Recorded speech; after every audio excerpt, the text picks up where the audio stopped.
안녕하세요. 일본의 소식을 쉽고 빠르게 간추려서 전해드리는 오늘의 일본입니다. 11월 22일 일요일 오전 뉴스 보내드리겠습니다. NHK 보도에 따르면 21일 도쿄에서 539명, 카나가 193명, 사이타마 173명, 치바 109명, 오사카 415명, 아이치 211명, 홋카이도 234명, 오키나와 42명의 감염이 확인되는 등 총 2,586명이 확진 판정을 받은 것으로 파악되었습니다. 일본 내 감염이 확인된 사람은 13만 941명이며 요코하마 크루즈선을 포함하면 총 13만 1653명이 감염된 것으로 파악되었습니다. 한편 오사카에서 5명, 홋카이도에서 3명, 사이타마, 아이치, 도쿄, 쿠마모토에서 각각 1명, 이렇게 총 12명의 사망이 발생하였으며 누적 사망자는 일본 내 감염이 1981명, 요코하마 크루즈선을 포함하면 총 1994명이 되었습니다.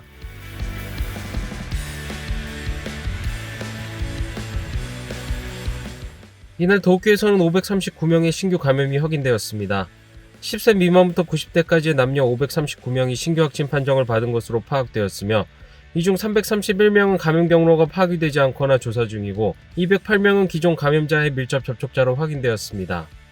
연령대로는 20대에서 30대가 총 249명으로 전체의 약 46%, 40대에서 50대는 총 173명으로 약 32%로 나타났습니다.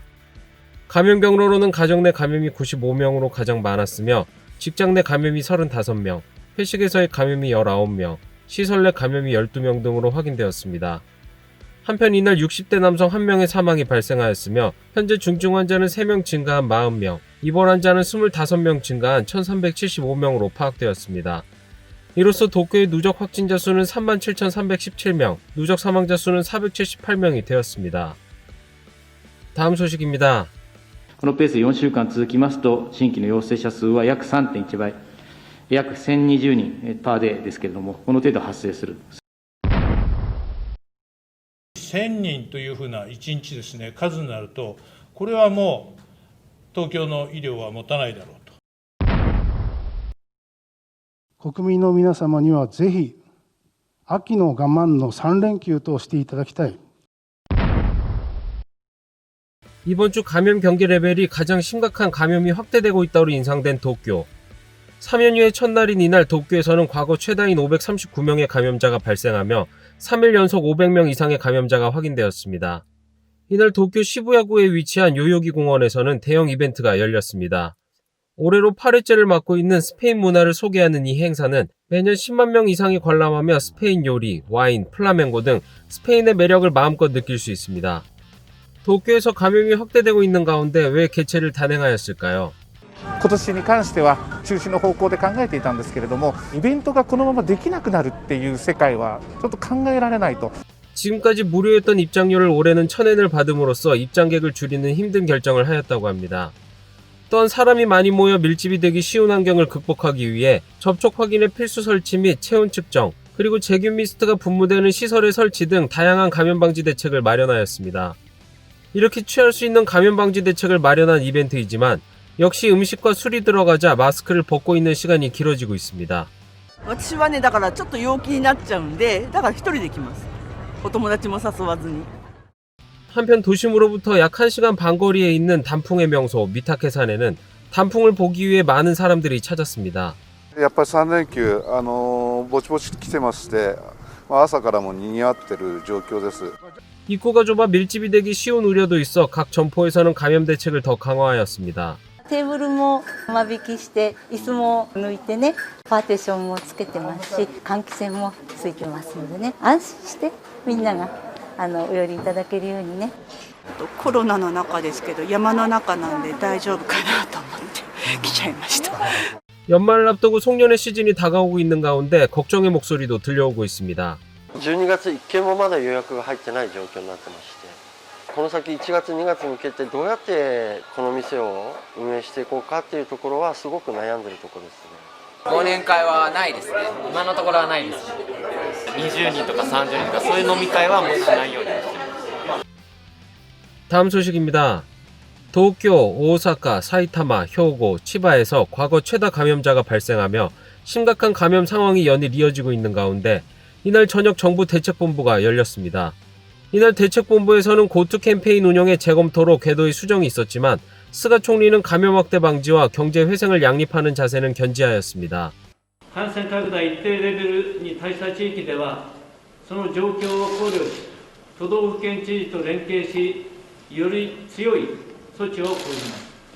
대책본부에서는 정부의 대책분과회가 20일 정리한 제언을 토대로 관광지원사업 고투 트래블에 대해 감염 확산 지역을 목적지로 하는 신규 여행 예약을 일시 정지하는 등의 조치를 각 도도부연과 연계하여 도입하기로 하였습니다.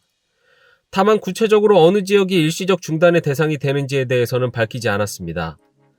또 음식업계 지원책의 고투잇은 식사권 신규 발행의 정지나 포인트 이용을 자제하도록 하는 것에 검토를 요청하기로 결정하였습니다. 또한 각 도도부연이 음식점에 대한 영업 단축 등을 요청할 때 이용하도록 교부금을 추가 배분하여 지원하기로 하였습니다.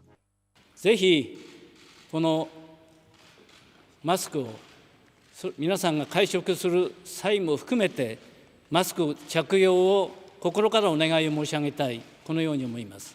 스가 총리는 국민에게 회식 시간을 포함한 마스크, 손 씻기, 산미례피 등 기본적인 감염 대책에 철저히 협조를 요청하였습니다. 한편 이러한 정부의 발표에 도쿄의 코이케 지사는 고투 트래블의 계속의 여부에 대해 정부의 책임으로 판단해야 한다고 강조하였습니다. 国が主体的にお決めになるということが、10月1日に東京が加わったのもそういう流れで行われたものと理解しております。しっかり国の方でご判断いただきたい。またそれが責任だろうというふうに考えています。 다음 소식입니다. 일본의 스마트폰 점유율의 약 60%를 차지하는 아이폰. 이번에 출시된 아이폰 12를 구성하는 부품 중 한국산 부품의 비중이 미국, 일본을 제치고 가장 높은 것으로 나타났습니다. 조사회사 포멀아우트 테크노 솔루션스에 따르면 아이폰 12를 분해하여 원가를 추정한 결과 373달러, 하나로 약 41만 6천 원이었으며 그중 한국산 부품 가격의 비율이 27.3%에 달하였습니다. 한편 미국산 부품은 25.6%, 일본산 부품은 13.2%를 차지하였습니다. 이는 작년 출시된 아이폰 11과 비교하면 한국 부품 가격 비율은 9.1%포인트 상승하였으며 미국은 0.2%포인트, 일본은 0.6%포인트 하락한 결과입니다. 이러한 배경에는 디스플레이의 영향이 큰 것으로 나타났습니다. 애플은 아이폰 12의 디스플레이로 OLED를 채용하였으며 이 시장에서 세계 시장 점유율 선두를 달리는 삼성의 공급이 크게 늘었다고 분석하였습니다.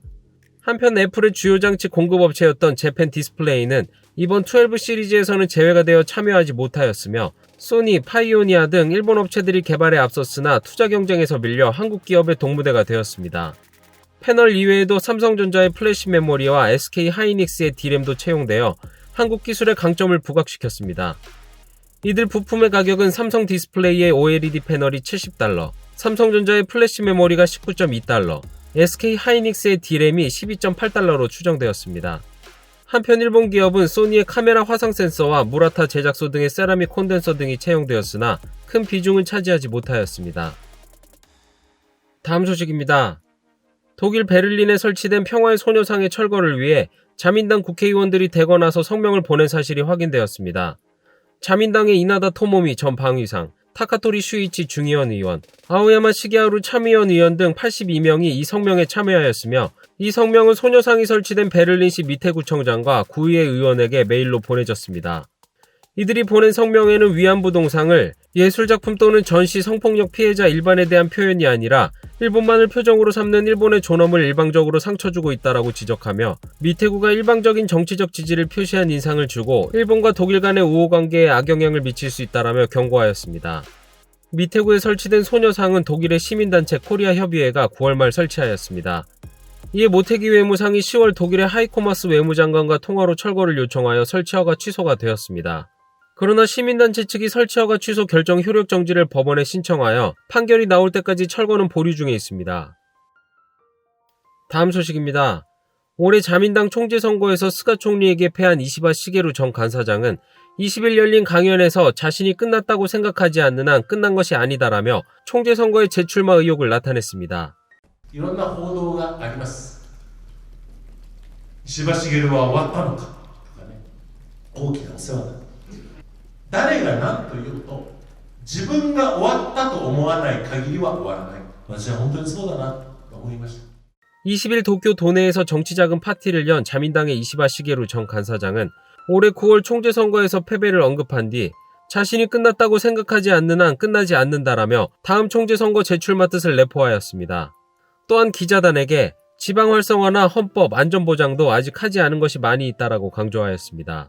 이시바 씨는 지난달 총재선거 패배에 책임을 지는 형태로서 파벌 회장의 사임을 표명하였지만 매듭을 짓는 것과 총재선거 출마는 다른 이야기다라며 재출마에 대한 속내를 내비쳤습니다. 다음 소식입니다. 일본 정부가 내년 9월 출범을 목표로 하는 디지털청의 업무 개요가 밝혀졌습니다. 정보 시스템 관계 예산을 일괄 계상하고 시스템 통합을 추진하는 운영 경비 절감 등을 목표하고 있습니다. 새롭게 드러난 디지털청의 업무 개요에 의하면 디지털 사회의 형성에 관한 사령탑으로서 권고권 등 강력한 종합조정 기능을 가진 조직으로 국가나 지방자치단체 등의 정보 시스템을 총괄하게 됩니다. 또 국가정보 시스템에 관련된 예산을 디지털청에 일괄 계상하여 각 부처에 배분하는 시스템을 단계적으로 갖추고 시스템의 통합을 진행함으로써 운영경비 등을 2025년까지 30% 삭감을 목표로 하고 있습니다. 또한 마이넘버 제도의 전반에 대한 기획 및 입안을 일원적으로 담당하는 체제를 구축하고 사이버 보안 전문팀의 설치, 국가행정기관 등에 대한 보안감사 실시 등도 포함하고 있습니다. 정부는 이런 내용을 연내에 책정하는 디지털청 신설을 위한 기본방침에 포함시킬 계획입니다. 다음 소식입니다. 미국의 제약회사 화이자는 개발 중인 코로나19 바이러스 백신에 대한 긴급 사용 허가를 FDA, 미국 식품의약국에 신청했다고 밝혔습니다. 화이자가 20일 사용 허가를 신청한 백신은 최종 단계 임상시험에서 95%의 유효성을 나타냈다고 발표되었습니다. 미국에서 코로나19 바이러스 백신 긴급 사용 허가가 신청된 것은 처음으로 심사가 순조롭게 진행되면 백신 접종이 연내에 시작될 가능성도 보이고 있습니다. 화이자 측은 연내 최대 5천만 회분, 내년에는 13억 회 분량의 백신을 공급할 수 있다라는 전망을 나타내고 있습니다. 일본 정부는 화이자와 1억 2천만 회분의 백신 공급에 기본 합의한 바 있습니다.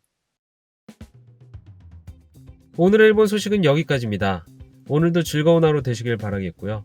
저는 또 새로운 소식으로 찾아뵙도록 하겠습니다. 시청해주셔서 감사합니다. 이계저튜브였습니다.